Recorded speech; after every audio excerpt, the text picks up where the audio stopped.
حضرت ابو بکر صدیق رضی اللہ عنہ کی خلافت کا دور 632-634 عیسوی اسلامی تاریخ کا ایک اہم اور مختصر دور تھا، جس میں انہوں نے کئی چیلنجوں کا سامنا کیا اور اسلامی ریاست کو مستحکم کرنے میں کلیدی کردار ادا کیا۔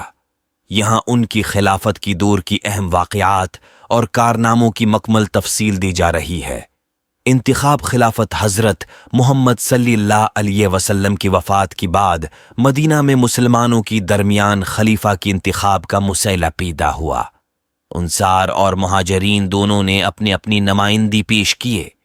آخر کار حضرت ابو بکر صدیق رضی اللہ عنہ کی تقرری پر اتفاق ہوا اور انہوں نے خلافت کی ذمہ داری سنبھالی۔ ارتداد کی جنگی نبی کریم صلی اللہ علیہ وسلم کی وفات کے بعد عرب کی مختلف قبائل نے ذکوہا کی ادائیگی سے انکار کر دیا اور بعض نے اسلام سے مرتد ہونے کی کوشش کی۔ حضرت ابو بکر صدیق رضی اللہ عنہ نے سخت موقف اپناتی ہوئی ان قبائل کے خلاف جنگ کا اعلان کیا۔ ان جنگوں کو ارتداد کی جنگیں کہا جاتا ہے۔ 1.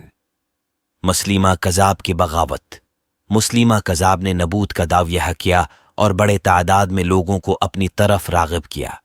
حضرت ابو بکر نے خالد بن ولید رضی اللہ عنہ کی قیادت میں ایک لشکر بھیجا جس نے مسلیمہ کذاب کو یمامہ کی جنگ میں شکست دی۔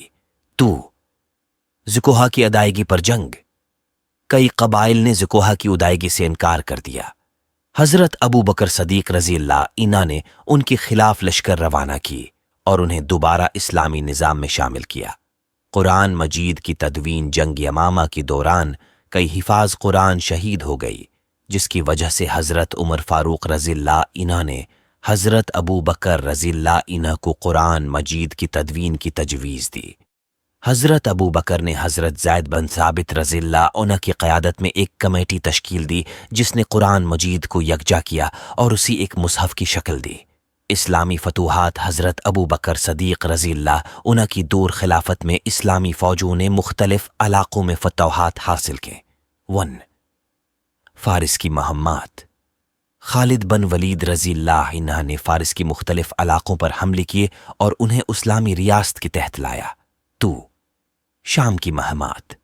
حضرت ابو بکر نے شام کی طرف بھی لشکر روانہ کیے جنہوں نے رومیوں کے خلاف جنگیں لڑیں اور کامیابیاں حاصل کیں۔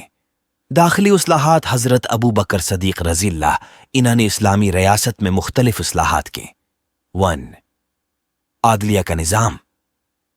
حضرت ابو بکر نے عدلیہ کے نظام کو مستحکم کیا اور قاضیوں کی تقرری کی۔ 2. بیت المال کا قیام۔ انہوں نے بیت المال کا قیام کیا جس سے ذکوہا اور دیگر محصولات کو جمع کیا جاتا اور مستحقین میں تقسیم کیا جاتا۔ وفات۔ حضرت ابو بکر صدیق رضی اللہ عنہ نے اپنی خلافت کے دوران بہت سے اہم فیصلے کیے اور اسلامی ریاست کو مضبوط بنیادوں پر قائم کیا۔ انہوں نے 634 عیسوی میں وفات پائی۔ وفات سے قبل انہوں نے مسلمانوں کی مشوری سے حضرت عمر فاروق رضی اللہ عنہ کو اپنا جانشین مقرر کیا۔ خلافت کی دور کی اہم نکات۔ خلافت کا دور 632-634 عیسوی۔ اہم واقعات۔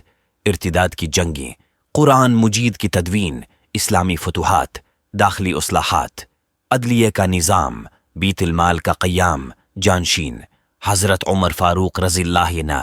حضرت ابو بکر صدیق رضی اللہ عنہ کی خلافت کا دور اگرچہ مختصر تھا، مگر ان کی فیصلی اور اقدامات نے اسلامی ریاست کو مضبوط بنیاد فراہم کی اور اسلام کی ترویج و اشاعت میں اہم کردار ادا کیا۔